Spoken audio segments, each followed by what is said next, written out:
tersangka dalam kasus pemerasan dan lain-lain. Ya kasihan juga sih, cuman ya bersyukur lah ya kemarin sudah berdamai dengan Loli, jadi Loli bisa jaga adiknya ketika ibunya ditahan.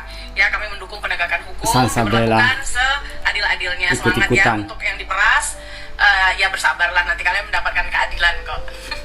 Terima kasih sama Bang Aji, sama Ketua PP Pak Johan, sama orang-orang Serang yang sudah membantu mensupport, sama kakak Pak Fitri, Koncen, sama mahasiswa, sama ibu-ibu Serang, itu yang gue ucapin terima kasih. Jangan gila-gila gue suruh ngucapin terima kasih padahal lu gak ngebantu ya. Sinting lu ya, bukan dari meja bundar, meja hijau, gak ada.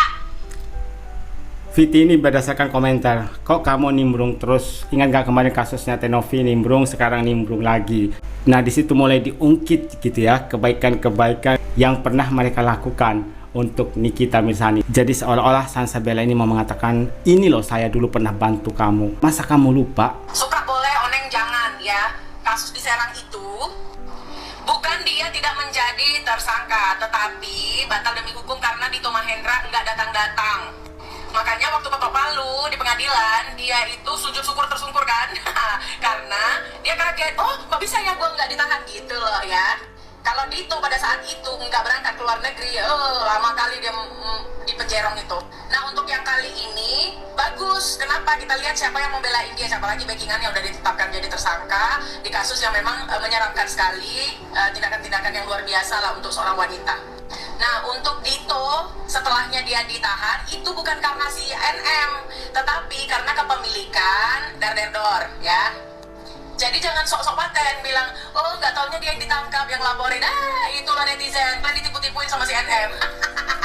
Hal ini berdasarkan komentar, ingat nggak kasus Dito Mahendra yang awalnya melaporkan Nikita Mirzani tapi malah Dito yang ketangkap. Kalau katanya Sansabella, kenapa Nikita Mirzani tidak jadi ditetapkan tersangka? Karena Dito Mahendra tidak hadir dalam persidangan. Ada seorang netizen yang akan membantah pernyataan dari Sansabella. Jadi Dito Mahendra ini bukan ke luar negeri. Nanti saya akan kasih tunjuk buktinya kepada kalian. Komentar dari netizen yang paham betul dengan kasus ini. Tidak pernah menjadi Nikita Mirzani menjadi tersangka, Fitri Sahulteru. Sabar ya Nik, semoga kawan-kawanmu tak meninggalkanmu. Ada lagi nih sindiran tajam gitu ya dari Fitri Sahulteru, dan saya sudah pernah bagikan juga kepada kalian. Kemudian diunggah lagi oleh Sansabella. Sabar ya Nik, semoga kawan-kawanmu tak meninggalkanmu. Tidak seperti saya, kata Fitri Sahulteru, ketika kamu mendapatkan masalah, saya yang ada di situ, saya yang membantu kamu.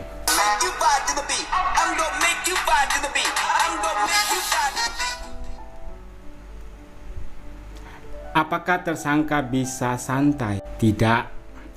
Karena sebelum ditetapkan jadi TSK telah melalui proses penyidikan dan bukti-bukti sehingga muncullah ketetapan sebagai tersangka. Tapi ingat guys, polisi itu bukan Tuhan. Mereka bisa salah, mereka bisa keliru. Dan untuk para musuh Nikita Mirzani, jangan senang dulu, jangan happy dulu. Karena ada kartu as yang katanya akan dibuka oleh Nikita Mirzani dalam persidangan nanti. Tinggal tunggu penahanan dan sidang untuk menentukan vonis hukuman. Si Nikita Mirzani pakai gaya-gaya makelar kasus, pura-pura bela konsumen untuk meras owner skincare, terus nuduh Polela. Jadi katanya si Nikita Mirzani ini pura-pura membela konsumen untuk meras owner skincare. Nah di sini ada kalimat meras owner skincare, padahal sudah dibantah oleh Nikita Mirzani. Tidak ada pemerasan, tidak ada pemaksaan. Tapi ya kita tunggu nanti di pengadilan yang menentukan ya. Buat kalian bala-balanya Nikmir ya, jangan halu dengan bilang dia itu adalah pahlawan masyarakat. Kenapa? Kalian aja sering dibilangnya rakyat jelata, kismin, sobat bansos, ya kan? Lalu tujuan dia mengangkat huru hara per skincarean itu karena dia jual skincare. Jadi semua juga saingan. Makanya kalau mau owner skincare itu ngasih dia duit banyak sebagai imbalan untuk persaingan skincare itu. Siapa tahu produk dia nggak laku kan. Cuman di negara Konoha sudah ditetapkan jadi tersangka tapi masih podcast, masih jalan-jalan, ya kan? Sebenarnya dia menghibur diri, apalagi di podcast pertamanya itu ditampilin lagi lah ini. Kasihan dia seorang ibu. Ada berapa banyak ibu-ibu yang dipenjarakan atau yang dirusuhi, dimatikan rezekinya oleh si Nick Mir? Hah? Masih bilang dia baik, mulutnya aja kayak apa coba? Jadi di sini gue berbicara bukan karena gue iri hati pengen dia masuk penjara, enggak lah, namanya tersangka, sudah ditersangkakan oleh polisi, ya haruslah ditahan, itu loh maksudnya. Buat bala-balanya jangan makin halu, ya. Boleh-boleh aja tuh bazar-bazarnya dia pakai Wonder Woman lah apalah. Lihat aja ntar juga nangis-nangis dia kan. Ya semoga ada hikmah lah buat dia ya nanti kalau udah di dalam gitu kan. Minimal kan ditahan dulu nih sebelum proses pengadilan. Semangat ya bala-balanya NM. Jadi menurut Salsabella, kenapa Nikita Mirzani menjelek-jelekan produk skincare lain? Karena dia juga punya skincare sendiri, namanya persaingan. Berusaha untuk menjelekkan produk lain biar nanti konsumen membeli produknya dia. Itu anggapan dari Salsabella. Menurut kalian gimana? Apakah anggapannya ini benar atau keliru? Padahal sudah jelas. Kita dengar pendapat dari netizen deh. Banyak sekali VT di aplikasi TikTok. Mereka membagikan video ucapan terima kasih kepada Nikita Mirzani dan juga Doktif. Berkat Nikita Mirzani dan Doktif, mereka jadi tahu skincare ini berbahaya atau tidak. Mereka jadi milih, nggak asal beli, nggak FOMO. Jadi mereka sudah pintar untuk menentukan ini produk yang bagus, ini produk yang tidak bagus. Itu kan karena jasanya Nikita dan juga Doktif. Dulu waktu di kasus Serang, dia itu dibantu oleh Kak Fitri. Kak Fitri kemana-mana pergi ya. Sampai salah satunya adalah gue yang membantu menyuarakan, di mana orang-orang nggak ada lagi yang mau menyuarakan, apalagi teman-teman dia, apalagi artis. Nih. Oke, ada videonya. Waktu ditahan nih kayak gini. Waktu ditahan. Gak tahu sakit apa enggak ya, di belakang layar gue tahu banget. Ini dia video call. Lalu setelah selesai pun gue adalah orang pertama yang dihubungin oleh Bang Aji. Video call mengatakan, "Ya, ini kita bebas." Bebasnya pun kami tahu kenapa. Terus dia bilang, "Gue gak kenal sama dia." Iya. Tapi dia video call. Alasannya Kak Fitri yang ianya dia cemburu dengan keberadaan gue karena dia takut posisi dia digantikan oleh gue karena memang secara pikiran gue lebih cerdas, kata Kak Fitri. Jadi Kak Fitri kemana-mana gue itu bilangin ini lebih cerdas loh daripada NM. Dan terbukti walaupun Kak Fitri kena sendiri ya kan, tapi nggak apa-apa, tenang Kak, kita gas dia ya, agar orang-orang nggak tahu diri seperti dia dan bala-balanya ini sadar diri ya. Kalian tuh baru-baru aja muja dia, Nyai yang nggak mau dipanggil Nyai ya. Jadi kenapa dia nggak mau dipanggil Nyai sekarang adalah karena gue kasih tahu arti dari KBBI tentang Nyai. Coba cek sendiri.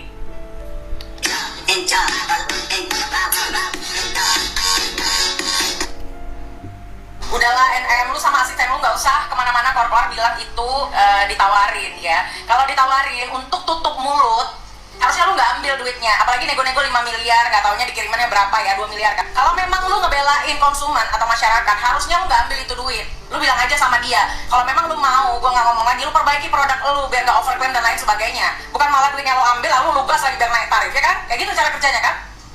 Terus sekarang lu sama asisten lu bilang apa? Kalau price listnya cocok, ditetapkan cepat ya Pak jadi tersangkanya. Lu menuduh institusi Polri ini begitu banget ya, padahal dulu lu bela-belain banget kan, sampai bilang-bilang siapa yang berani nangkap gue. Sekarang bravo Polri, ditunjukkan sama Polda Metro Jaya bahwasannya lu telah ditetapkan dengan gampangnya menjadi tersangka. Katanya lu paling tajir, ternyata ada yang lebih tajir daripada lu.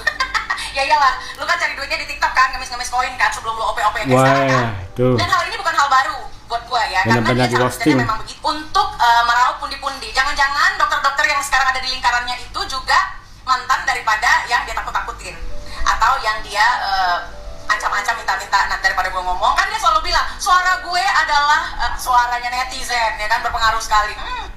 Pakai nantang-nantang dukun lagi. Aduh bahaya banget lu nih, manusia tak kabur ya. Bilang dia nggak mau masuk surga lah, sekarang nantangin dukun lah, gak takut kualat. Padahal dulu nangis-nangisnya minta ampun.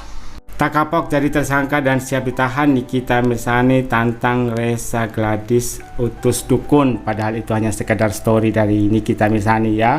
Jadi kata Nikita itu, kalau bisa jangan lapor polisi, kalian main dukun, saya siap menghadapinya. Itu kan hanya sekedar story, tapi dianggap serius oleh pihak seteru. Kemudian di sini kita jadi tahu Salsabella adalah sosok yang suci. Ketika ada yang menawarkan uang, dia tidak akan terima. Nikita artis besar. Ketika ada yang mau bertemu, harus ada tarifnya. Itu kan tarif endorse. Untuk endorse ada tarif-tarifnya. Salsabella karena memang pada dasarnya udah nggak suka sama Nikita Mirzani ya, jadi isi videonya itu menjelek-jelekan Nikita Mirzani. Loh, Kak Fitri bilangnya gini, gue itu kenal banget dia 1000%. Jadi yang sekarang dia itu pura-pura tegar. Bener. Kayak dulu juga, dia itu sebenarnya nggak nyangka kalau dia tuh terbebas dan dia tuh berdebar-debar. Yang dulu aja ITE dia kata-katir kan. Apalagi yang sekarang, nih bukti videonya ini tandanya kalau dia itu shock banget. Dia nggak nyangka kalau dia tuh bakal bebas. Untung aja Dito Mahendra nggak datang. Kalau datang, wah dalam. Tapi kalau yang kali ini kan beda. Lagian kok bisa ya orang minta penundaan tapi dia podcast sana sini, nyanyi-nyanyi sana sini, live streaming, gimana ya? Kayak mana penegakan hukum ya dibuat dia?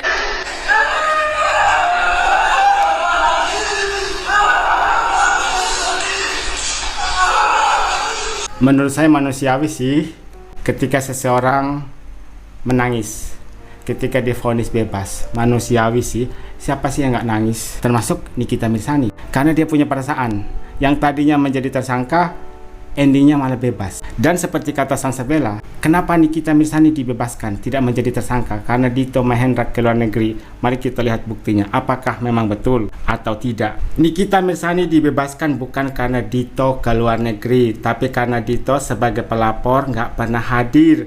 Jangan suka ngarang, Mbak. Benci boleh, tapi jangan hobi ngarang. Kemudian disitu sempat direspon Jaka Sembung. Dibalas lagi, ulang lagi videonya biar paham. Dia di Bali ngumpet, bukan di luar negeri. Pemilik villa aja ngomong, Dito nyewa berbulan-bulan. Gelonggongan lu percaya, Google sana. Jadi Dito Mahendra itu bukan karena ke luar negeri, tapi ngumpet di Bali. Nyewa villa sampai berbulan-bulan.